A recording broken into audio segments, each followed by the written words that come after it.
यार दोस्त नमस्कार। आप सब लोग जानते हैं कि 23 फरवरी सुबह 11 बजे eco garden UP police re exam सत्याग्रह शुरू होने जा रहा है, जिसमें सारे छात्रों से ये विनती की गई है कि आप सब लोगों को घरों से निकलना होगा अपनी मांग के लिए, और इस जायज मांग के लिए साक्ष्यों के साथ में अपना एडमिट कार्ड लेके आप सब लोगों को वहां पहुंचना होगा। क्योंकि दोस्त, अगर आप सोचेंगे ना घर बैठ के हमारा सॉल्यूशन हो जाएगा, देखो अपनी मांग आपको उठानी पड़ेगी। क्योंकि इस मुहिम को चलाने वाले ज्यादातर लोग घर से बेघर ही हैं, कोई घर नहीं है। आप लोगों को भी घर से निकलना होगा, और जो मानसिक कष्ट आप सब लोगों ने झेला है, अथक परिश्रम के बाद भी आप सब लोगों को जो देखने को मिला है, जो आप लोगों को इस परीक्षा में धांधली देखने को मिली है, और इतनी स्पष्ट धांधली देखने को मिली है।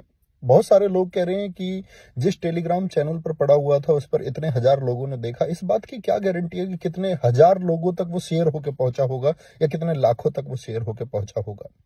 दोस्त, आपकी आवाज को कभी भी, मैं ये भी देख पा रहा हूं कुछ लोग उसमें बोल रहे हैं कि मतलब उसके कुछ पक्ष बता रहे हैं। मैं कह रहा हूं कि ये वो सब लोग हैं जो पेपर पा गए हैं, और जिनको पेपर मिल गया और जिनका अच्छा स्कोर एग्जाम में हो गया है, वो कभी नहीं चाहेंगे कि ये परीक्षा दोबारा हो।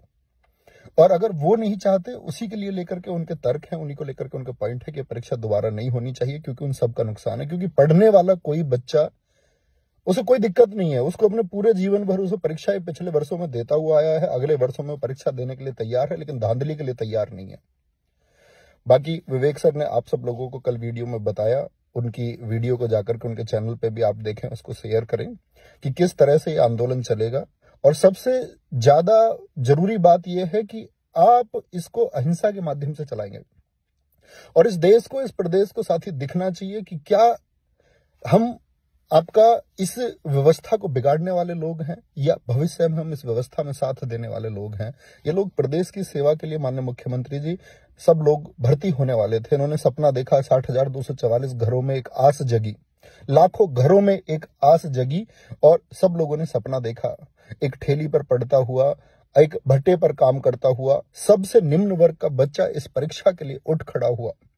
एक बच्चे से जब मेरी बात हुई इस परीक्षा की तैयारी के दौरान, तो उसने बताया कि हमारे पिता को किन हालातों में इस पृथ्वी से जाना पड़ा, और 3 भाई बहनों खर्चा, उनकी बुआ उनको 2,000 रुपए देती है, इससे उनका घर भी चलता है, उनकी पढ़ाई भी चलती है। तो वो मेरे पास आया, मैंने उसे आश्वासन दिया कि भाई तुम्हारी आगे की मदद मैं करूंगा, और आगे की मदद मैं करूंगा। और वो बच्चा इतना निष्ठावान, ईमानदार है, उसने आज तक मुझसे कोई मदद नहीं ली, आज तक। तो उस निम्न वर्ग का उस सपने को संजोता हुआ जो इस देश का, इस प्रदेश का युवा है, वो इस भर्ती के लिए सपने देख रहा था। और स्पष्ट साफ है आपका, सब वहां पर एकदम से, ये मतलब थोड़ी भी गुंजाइश नहीं है कि कोई आदमी उस पर विचार करे कि धांधली हुई है या नहीं हुई है।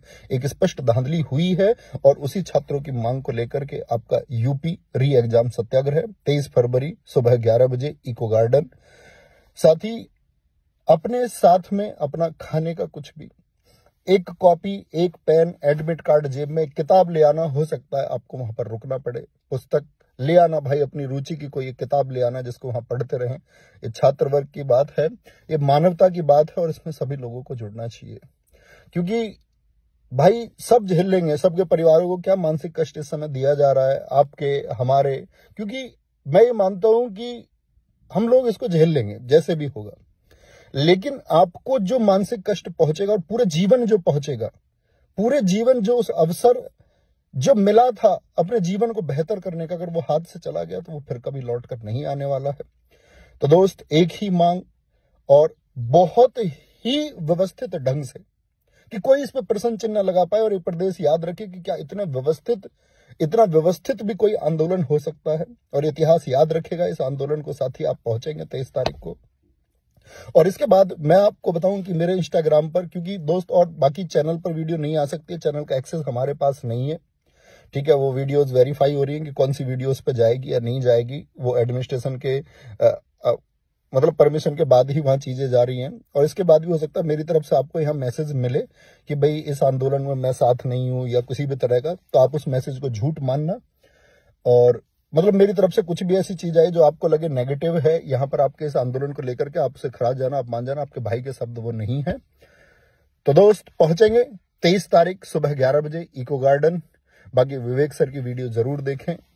आप सब लोगों के लिए सब कुछ दांव पे लगाए हुए हैं। सारे टीचर इसमें आप लोगों के साथ हैं, सारे अध्यापक लोग इसमें बात कर रहे हैं। हर प्रत्येक व्यक्ति, मैं पहली बार देख रहा हूं कि आपको लेकर के सब एक साथ है, कंधे से कंधा मिला करके सारे अध्यापक वर्ग। Target with Alok Ravi Tiwari sir, आपका विवेक सर, इसको आप लोग जानते ही हैं कि उन्होंने अपनी जान जोखिम में लगा करके इसके लिए वो कितना कुछ सह रहे हैं और आप लोगों के लिए सबसे स्पष्ट रूप से बोल रहे हैं।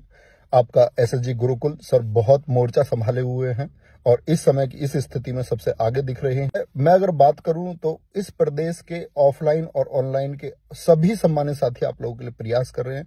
तो साथी, अब जरूरत है कि आप जाग पाएंगे, नहीं जाग पाएंगे। आज सुबह भी नोटिस आया, सुबह के नोटिस में भी आप लोगों ने देखा होगा कि वो कह रहे कि 23 तारीख तक आप अपने जो भी प्रतिवेदन है उनको भेज दीजिए। बोर्ड अच्छा डिसीजन लेगा, आप छात्रों के हित में डिसीजन लेगा।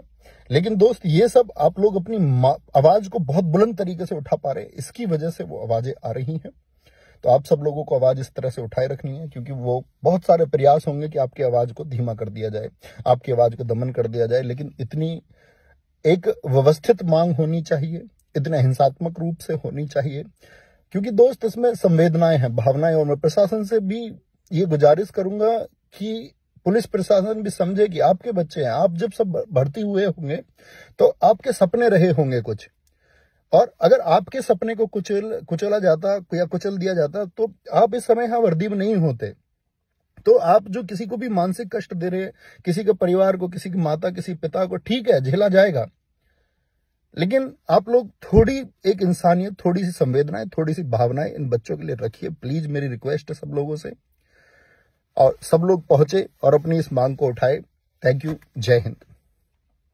और साथ ही याद रख लेना, वहां इको गार्डन में किसी भी प्रकार की भाषणबाजी से बचें, किसी भी प्रकार का अनावश्यक शब्द ना बोलें। जो आप लोगों को लगे 10-20 बच्चों में जो अच्छा बोल सकता है, अपने तथ्यों को अच्छे से पेश कर सकता है, सभी प्रकार के मीडिया का, अपने जितने भी यूट्यूब चलाने वाले स्टूडेंट्स हैं जो अपना चैनल बनाए रखते हैं, ठीक है, उन सभी का स्वागत है। सारी मीडिया से बड़े अच्छे से, विनम्रता से सब लोगों से बात करें, अनावश्यक कोई बात ना करें, ठीक है। और वहां बैठिए और पंक्तिबद्ध होकर वहां बैठना, ताकि सब लोगों को दिखे कि इतनी संख्या भी क्या पंक्तिबद्ध हो सकती है। हाँ, हो सकती है साथी। ये मेरी आप सब लोगों से हाथ पैर जोड़ करके रिक्वेस्ट है कि आप इसको सफल बनाना। नहीं तो साथी, क्योंकि चीजें बदलेंगी तो इसी से बदलेंगी और फिर कोई विकल्प दिखता भी नहीं, और अन्य जो विकल्प होंगे तो अंतिम समय तक संघर्ष किया जाएगा। हर अंतिम विचार पर सारे अध्यापक गण सहयोग करेंगे आप सब लोगों के लिए। जब तक ये जंग रहेगी, जब तक ये संघर्ष रहेगा, जब तक ये मांग रहेगी, तब तक इसको चलाया जाता रहेगा। लेकिन आप एक व्यवस्थित तरीके से अपनी बात को वहां पर पुट करें, और मतलब अनावश्यक किसी शोर से बचें, और बहुत कम लोगों को। और साथ ही मैं उम्मीद करूंगा इसमें वॉलंटियर्स भी आप ही बनेंगे, आप लोग ही इसको बहुत अच्छे से व्यवस्थित करेंगे, क्योंकि बहुत सारे प्रयास हो सकते हैं आपकी चीजों को बिगाड़ने के, तो वो आपको नहीं बिगड़ने देनी है। कौन अध्यापक गिरफ्तार होंगे, कौन गिरफ्तार हुए हैं, भविष्य में बहुत सारी ऐसी चीजें सामने को आएंगी आपको देखने को। लेकिन याद रख लेना कि आंदोलन को आप लोग चलाए रखेंगे, और जो लोग आप लोगों को लगे कि सबसे व्यवस्थित लोग हैं, उनको स्वयं ही आप आगे करेंगे और खुद से आगे पहुंचने का मौका देंगे, और इस मुहिम को आगे बढ़ाते रहेंगे। थैंक यू, नमस्ते।